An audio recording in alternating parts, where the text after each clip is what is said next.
India शाम 7 बजे। नायरा का प्राइवेट प्लेन ठीक 7 बजे गोवा एयरपोर्ट पर लैंड हुआ। वही कुणाल जो सबसे पहले उठा था, उसने नायरा को नहीं उठाया क्योंकि वो काफी थकी हुई थी। उसे भी महसूस हुआ था कि उसने कुछ ज्यादा ही उत्साह से प्यार किया था, जिसका सबूत नायरा के शरीर पर मौजूद निशान थे। ये उनकी सबसे हसीन रात को निशानी थी, लेकिन उसे बुरा भी लगा कि नशे में ही सही उसने नायरा को चोट पहुंचाई। इसलिए कुणाल रेडी हो गया और बिना नायरा को जगाए उसे गीले कपड़े से पहुंचकर एक ब्लैक कलर की हाईनेक ड्रेस पहना दी, जिससे उसके दिए हुए निशान किसी की नजर में न आए। जब वे गोवा पहुंचे तो बिना किसी के बुलाए कुणाल नायरा को अपनी गोद में लेकर बाहर निकले। अनवी जो ये सोच ही रही थी कि कैसे अपनी बॉस को बुलाए, लेकिन अगले ही पल सामने उस कपल को देखकर उसकी कंफ्यूज आंखें खुशी से चमक उठी और बिना कुछ कहे राजीव जी की व्हील चेयर को धक्का देकर कुणाल के पास आ गई। उसी के साथ वो चारों भी उनके पीछे जाने लगे। कुणाल ने एक नजर अपने डैड को देखा, फिर प्लेन से निकल गया। दूसरी तरफ, मैंने किसे लाने के लिए कहा था और किसे उठा लाए? आह हवेरी। एक जोर की आवाज के साथ वो आदमी जो सर झुकाए खड़ा था, उसकी एकदम से चीख निकल गई। सामने एक बेहद क्रूर शख्स ने अपने हाथ के सांप को उसके ऊपर फेंक दिया, जिससे अगले ही पल वो आदमी चिल्लाते हुए खुद को बचाने लगा, लेकिन उसका दम घुट गया। वो अपनी गर्दन पर उस सांप की पूंछ को पकड़े वही गिर पड़ा। तभी वो सांप एकदम से इंसान में बदल गया। मालिक, अब समय आ गया है, आपको राजकुमार को बुलाना होगा, कहीं ऐसा ना हो वो लड़की उन्हें उनकी किस्मत से अलग कर दे।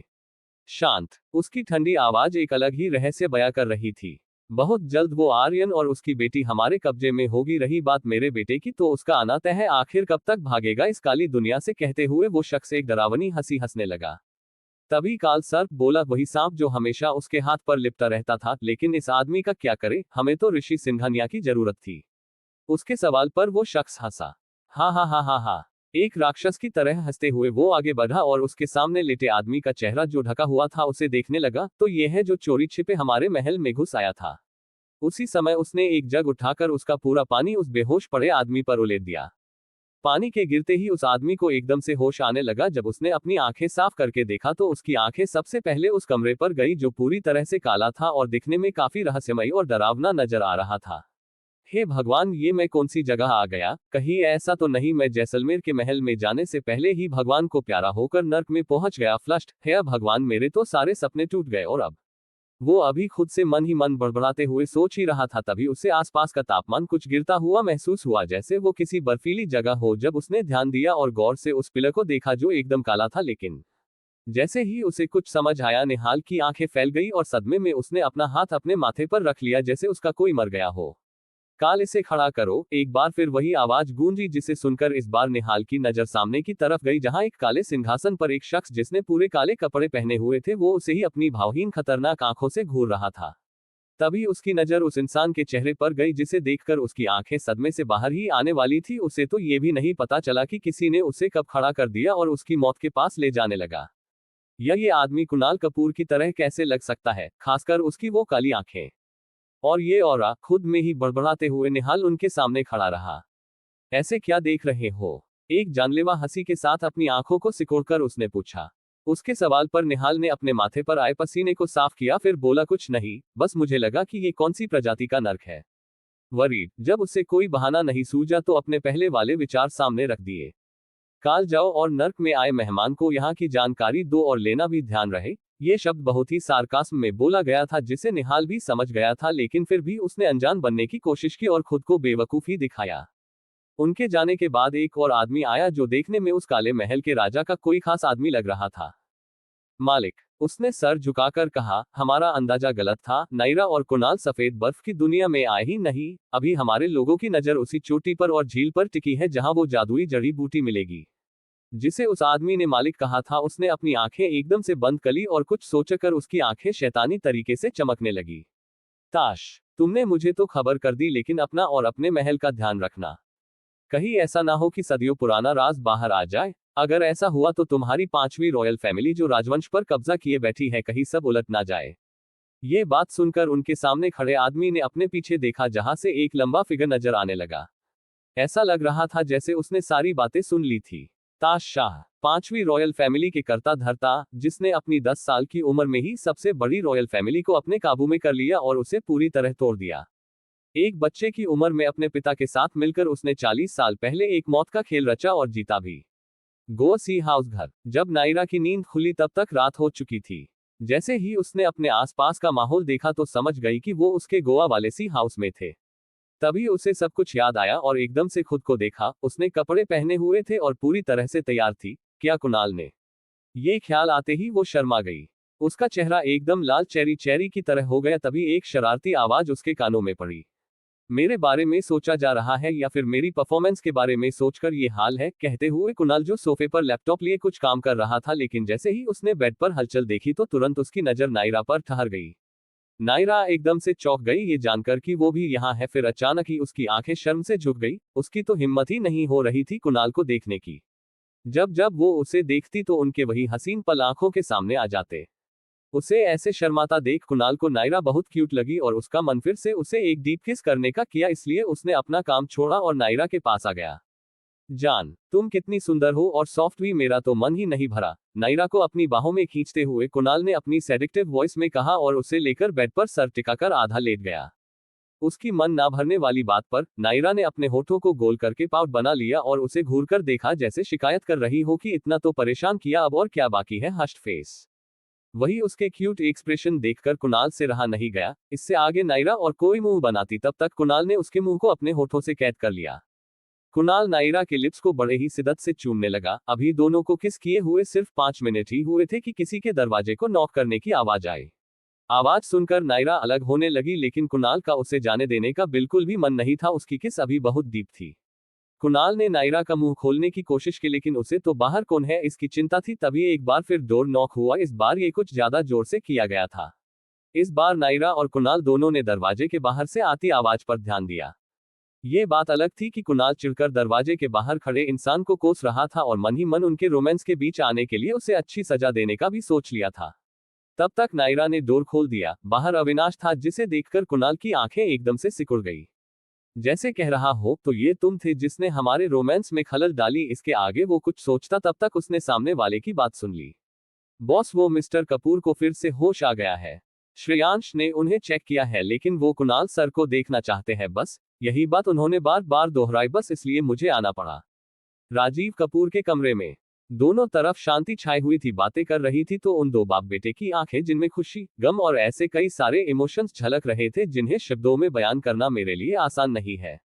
डैड, आप कहाँ चले गए थे? मुझे और मॉम को छोड़कर आप गए, लेकिन उन्होंने मुझे कोसा और ब्लेम किया। कुणाल का एक एक शब्द बिल्कुल भावहीन तरीके से बोला गया था, लेकिन उसकी आंखें कुछ अलग ही कहानी सुना रही थी।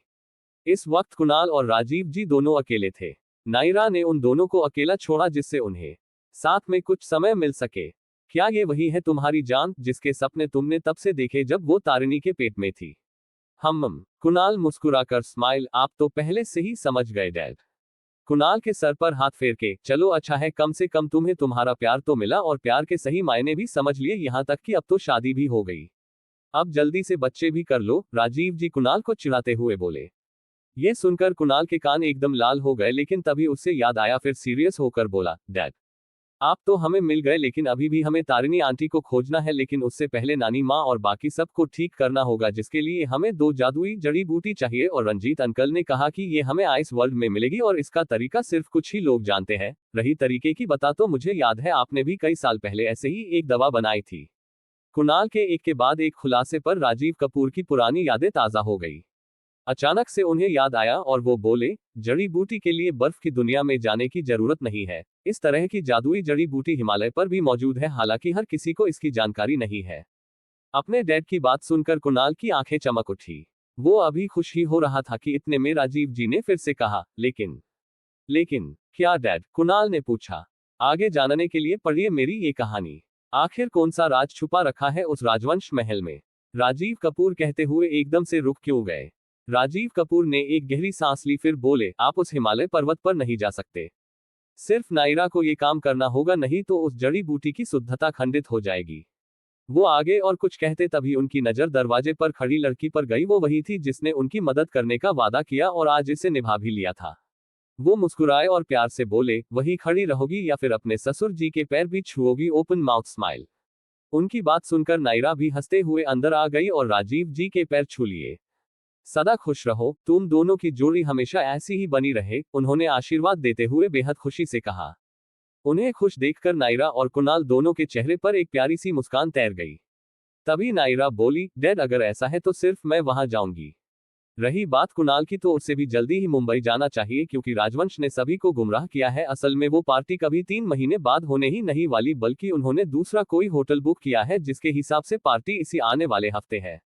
इसका मतलब ताजपोशी तभी होगी, लेकिन उस परिवार का अगला वारिस कौन हो सकता है? कुणाल ने कुछ सोचते हुए कहा। 5वीं रॉयल फैमिली की वारिस। ये सुनकर कुणाल ने हैरानी से नायरा को देखा। वही राजीव जी ज्यादा हैरान नहीं हुए, जैसे उन्हें भी इस चीज का अंदाजा था। मैं मानती हूँ कि सोचने में ये थोड़ा अजीब है कि बिना श्वेत और दिव्य रत्न की पावर के कोई कैसे उस गद्दी पर बैठ सकता है, लेकिन सच्चा यही है, छल को मात देना हर किसी के बस में नहीं है, और यही एक तरीका है जिससे वो जैसलमेर के हर नागरिक और उसके आसपास के सभी गांव को अपने अधीन कर लेंगे। नायरा का हर एक शब्द सही था। फिर कुणाल ने एक अनुमान लगाया और बोला, भले ही वो लोग उस रत्न का इस्तेमाल नहीं कर सकते, लेकिन ये बात हर कोई नहीं समझ सकता क्योंकि उनके पास शो ऑफ के लिए रत्न है, लेकिन कारस्तानी कौन नहीं देखना चाहेगा? ये सोचते हुए कुणाल के होठ एक तिरछी मुस्कुराहट में मुड़ गए। ठीक है, तो तय रहा, मैं हिमालय चोटी पर जाऊंगी और कुणाल आप वापस मुंबई जाए सबके साथ। रही बता डैड की, तो मुझे लगता है उन्हें यही रहना चाहिए। उनके साथ अनवी और अर्थ भी रुक जाएंगे और बाकी तीनों तुम्हारी प्रोटेक्शन के लिए होंगे। नायरा, कुणाल ने धीरे से पुकारा, फिर खुद को शांत करके बोला, तुम अकेली जाओगी? ये बहुत रिस्की है। मैं उस पहाड़ पर साथ नहीं जाऊंगा, लेकिन अपने साथ आने दो। वैसे भी तुम्हारे बिना मैं वहां क्या ही करूंगा?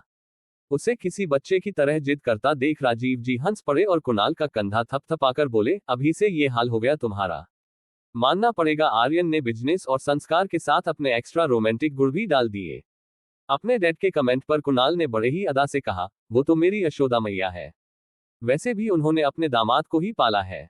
हाँ हाँ, उसने तो अपनी बेटी के आने से पहले ही दामाद की खेती चालू कर दी, जिससे उनकी बेटी कहीं बाहर ही ना जाए।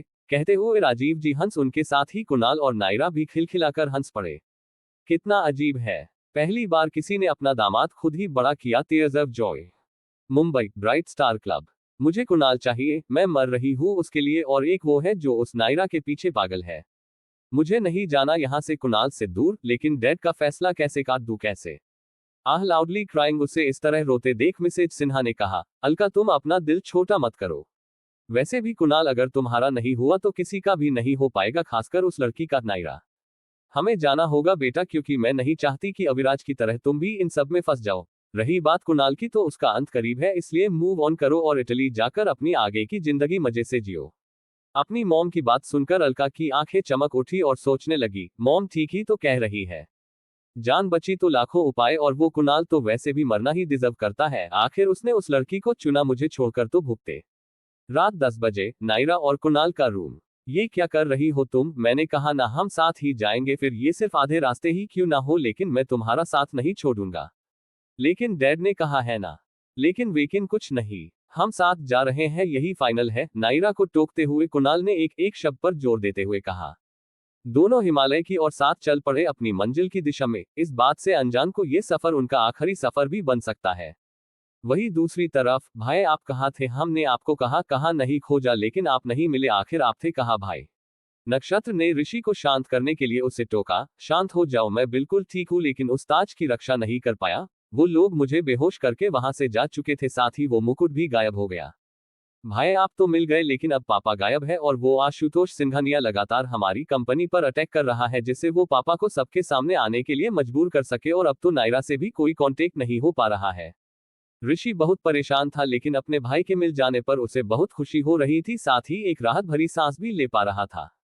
तुम फिक्र मत करो, नायरा और कुणाल साथ ही है। रही बात पापा की, तो शायद मैं जानता हूँ वो कहाँ होंगे, और हमें भी जल्द से जल्द वहां जाने की तैयारी करनी होगी। और हाँ, कंपनी की फिक्र मत करो, उन्हें जितने वार करने हैं करने दो, हमारी स्पेशल टीम उसे हैंडल करेगी। पर हम जा कहाँ रहे हैं भाई? ऋषि ने कंफ्यूज होकर पूछा।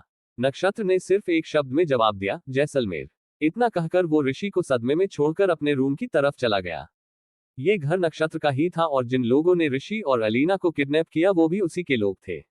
ये उसका ही बैकअप प्लान था कि अगर ऐसा कुछ हुआ तो छुपना ही बेहतर था। ऐसे ही दिन बीतने लगे, लेकिन सिंह राज घराने के महल में अशांति के बादल गहरे ही होते जा रहे थे।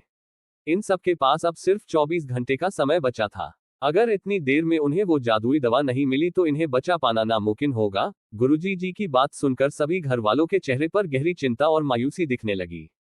तभी नक्षत्र का फोन रिंग करने लगा। दूसरी तरफ से कहा गया, बॉस, आज आपके जैसलमेर के रॉयल रिजॉर्ट में राजवंश फैमिली की पार्टी अरेंज करने का ऑर्डर आया है। उस व्यक्ति की बात सुनकर नक्षत्र के होठों पर एक शातिर मुस्कान तैर गई। बहुत हुआ तुम सबका छिपना, अब होगा आमना सामना, मन ही मन कहते हुए नक्षत्र ने कॉल कट कर दिया। वो सभी अभी अपनी अपनी सोच में गुम ही थे, तभी बड़े से दरवाजे से होते हुए 3 लोग अंदर आए। अलीना जो ऋषि के बगल में खड़ी थी, उसने हैरान होकर पुकारा, श्रेयांश, अनय, आरव, तुम यहाँ फिर पीछे देखते हुए? बॉस कहाँ है? ऋषि और नक्षत्र की आंखों में भी यही सवाल था, आखिर उनकी बहन कहाँ है? श्रेयांश, जो स्वभाव से बहुत चुलबुला था, उसने अपनी गंभीर आवाज में कहा, बॉस ने हमें ये दवा आप तक पहुंचाने का ऑर्डर दिया है। इसी के साथ उसने दवा को रंजीत जी को दे दी। ये वही जादुई जड़ी बूटी थी जिसे उनके द्वारा बनाई दवा में मिलाकर देना था। उन्होंने बिना देरी के अपना काम शुरू कर दिया। हालांकि नायरा का खुद यहाँ ना आना उन्हें भी खल रहा था, साथ ही कोई अनहोनी होने की आशंका भी दे रहा था। तभी आरव ने पूरी बात शॉर्ट में बताते हुए कहा, बॉस और कुणाल सर दोनों साथ ही हिमालय पर गए, लेकिन उस चोटी पर सिर्फ बॉस को जाना था, इसलिए वो चली गई। हम तीनों और कुणाल सर वहीं रुक गए। तभी जब बॉस हमें दिखना बंद हो गई, अचानक से एक बर्फीला तूफान आया, जिससे हम वही ठंड की वजह से बेहोश हो गए। जब हमें होश आया तो हमारी आंखों के सामने बॉस का चेहरा था और उन्होंने घबराते हुए हमसे पूछा, कुणाल सर कहाँ है? लेकिन हम बेहोश थे। कुणाल सर कहाँ गए कोई नहीं जानता। कहते कहते उसकी आंखें नम होगी। बॉस उन्हें पूरी बर्फ में पागलों की तरह ढूंढ रही थी, लेकिन वो नहीं मिले। थक हार कर उन्होंने हमें आपके पास भेज दिया, क्योंकि इस दवा को आप तक पहुंचाना भी जरूरी था, लेकिन वो अभी भी वही थी। हमें हिमालय से आए 2 दिन हो चुके हैं और अब हमने बॉस की लोकेशन भी खो दी। उनकी बात सुनकर नक्षत्र की आंखें फैल गई। उसे दुख हो रहा था कि उसकी बहन को कितना कुछ अकेले ही करना पड़ रहा था, और अब कुणाल को खोना उसके लिए सबसे बड़ी चुनौती है, और ऐसे हालातों में वो अकेली है, ये सोचकर उसका दिल कांप गया। मैं जाऊंगा नायरा के पास, वो इस वक्त टूटी हुई है, कहीं दुश्मन इस चीज का फायदा ना उठा ले। ऋषि, तुम और अलीना रॉयल होटल जाओ और राजवंश महल से आने वाले लोगों पर नजर रखो। डैड और श्री दोनों राजवंश महल के आसपास ही है। मुझे नायरा तक उनका मैसेज देना होगा, नहीं तो हमारे इतने सालों की मेहनत खराब हो जाएगी। फिर उन तीनों को देखकर ब्लू फोर्स को रेडी करो और राजवंश महल को चारों तरफ से घेर लो। साथ ही एनएस सिक्योरिटी से बॉडीगार्ड्स मेरे रिसोर्ट रॉयल पैलेस में तैनात कर दो। इंडिया और वर्ल्ड की बेस्ट सिक्योरिटी होने के नाते किसी को इस पर शक नहीं होगा, बल्कि लोग लापरवाह हो जाएंगे। नक्षत्र ने श्रेयांश, आरव और अनय से कहा, सबको प्रोटेक्ट करो, क्योंकि जब बाजी उनके हाथ से निकलेगी तो उनकी फितरत के अनुसार सबसे पहला वार हमारे अपनों पर होगा। थोड़ी देर में वरदान और अजय भी यहाँ होंगे और मेरे बॉडीगार्ड छुपकर सबको प्रोटेक्ट करेंगे। सभी को इंस्ट्रक्शन और सब कुछ समझाने के बाद नक्षत्र उसी हिमालय की तरफ चला गया, लेकिन ये कोई नहीं जानता था कि नक्षत्र से अच्छी तरह कोई नहीं जानता था कि नायरा एक जगह हाथ पर हाथ रखकर बैठने वाले में से नहीं थी। वो जरूर उस झील की तरफ गई होगी जहां से बर्फ की दुनिया में प्रवेश किया जाता था। बिना किसी शक के वो भी राजवंश के महल से थोड़ी दूरी पर स्थित जंगल की झील के पास पहुंच गया और अपनी शक्ति से कुछ मंत्र बोलकर उस दरवाजे को खोला, जहां से बर्फीली हवा उड़ते हुए उसके चेहरे को छू रही थी। हेया, जादुई हवा, मुझे बता मेरे अपने कहाँ है? कोई संकेत दे या फिर मेरे चेहरे को ऐसे छू जैसे कोई मधुर संगीत। मैं समझ जाऊंगा। अपनी रानी का पता दो और उस काली बर्फीली नगरी की लहर को छू कर आओ। रक्षा करो अपनी रानी की। वो टूटी हुई बिखरी सी अपनी मंजिल की ओर कदम बढ़ाए जा रही थी। बर्फीली हवाओं को चीरते हुए वो अपनी नजर लक्ष्य पर साधे तेजी से भाग रही थी। चारों तरफ एक लाल रोशनी उसे घेरे किसी दिव्य प्रकाश की अनुभूति करा रही थी।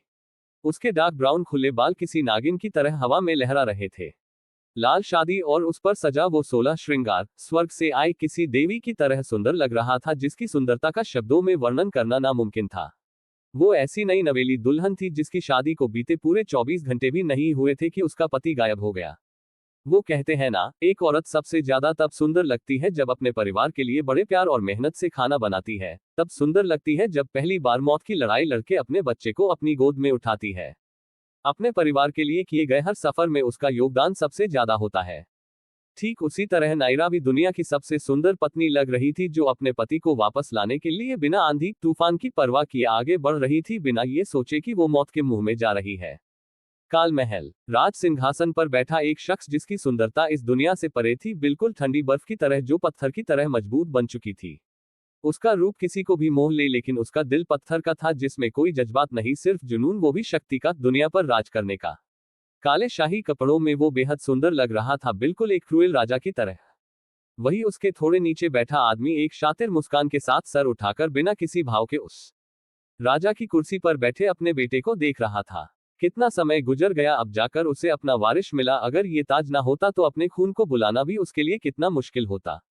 मानना पड़ेगा उस आर्यन की परवरिश को, जो मेरा खुद का खून फीका पड़ गया और उसके संस्कार उसकी रगों में दौड़ने लगे। लेकिन नियति को कौन ही बदल सका है, उसका अपने राज्य आना भी तो संभव था। मन ही मन सोचते हुए कृषिव राठौर की आंखें खुशी से चमक उठी।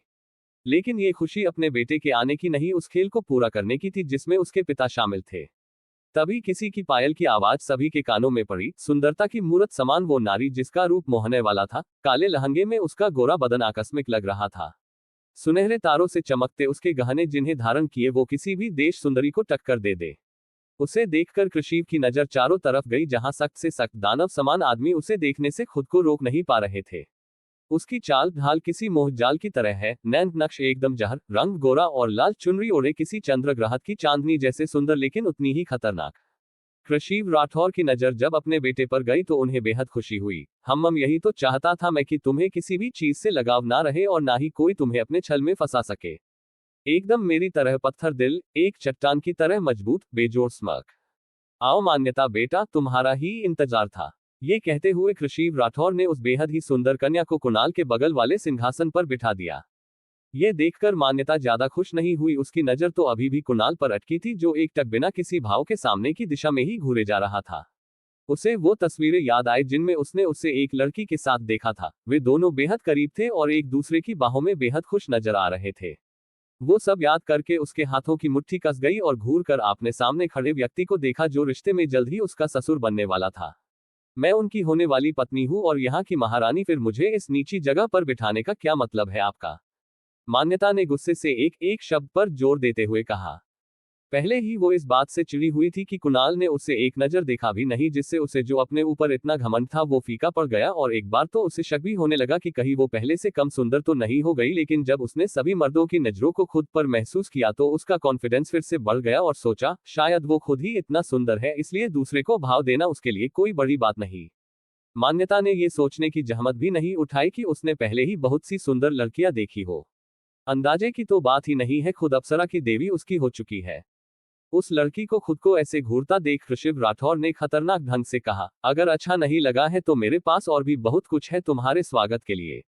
चाहो तो एक बार और हिम्मत करके देखो।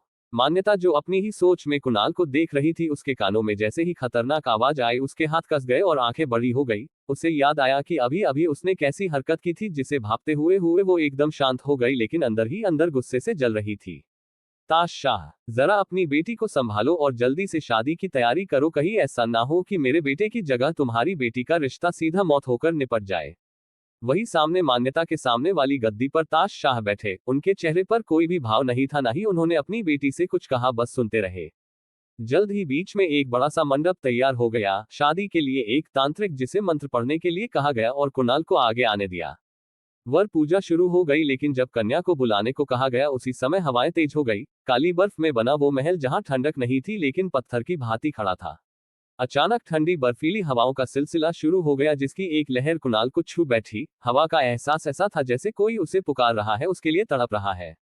कुणाल की आंखें बंद हो गई और अगले ही पल एक हल्की सी धुंधली छवि नजर आई, बिखरे बाल, हाथों में लाल चूड़ा, मांग में सिंदूर, अपने गले के मंगलसूत्र को पकड़े भागे जा रही थी, जिसकी आंखों में आग और आसपास एक दिव्य प्रकाश।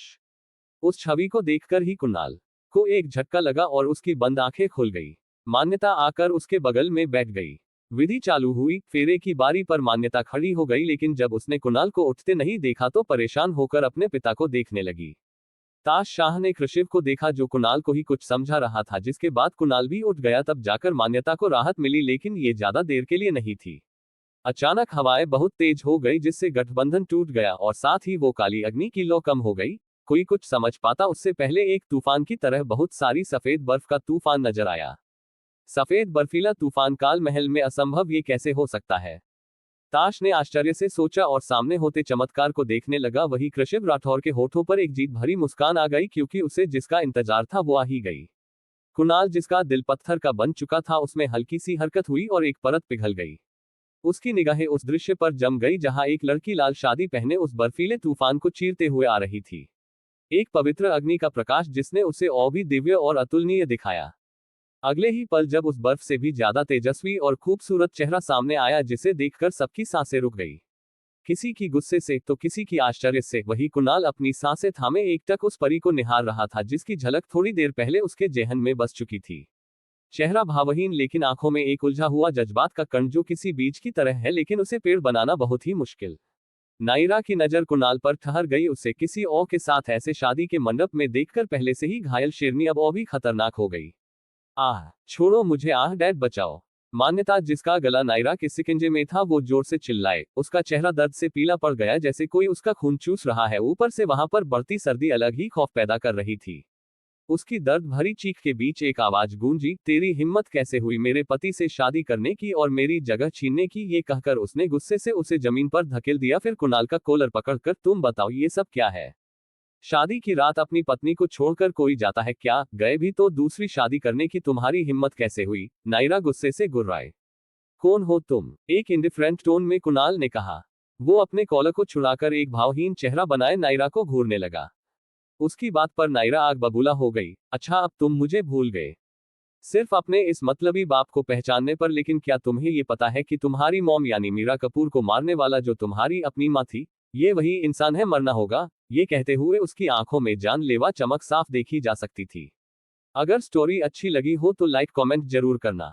धन्यवाद दोस्तों। अब केवल 2 ही चैप्टर है, वो कल डलूंगा।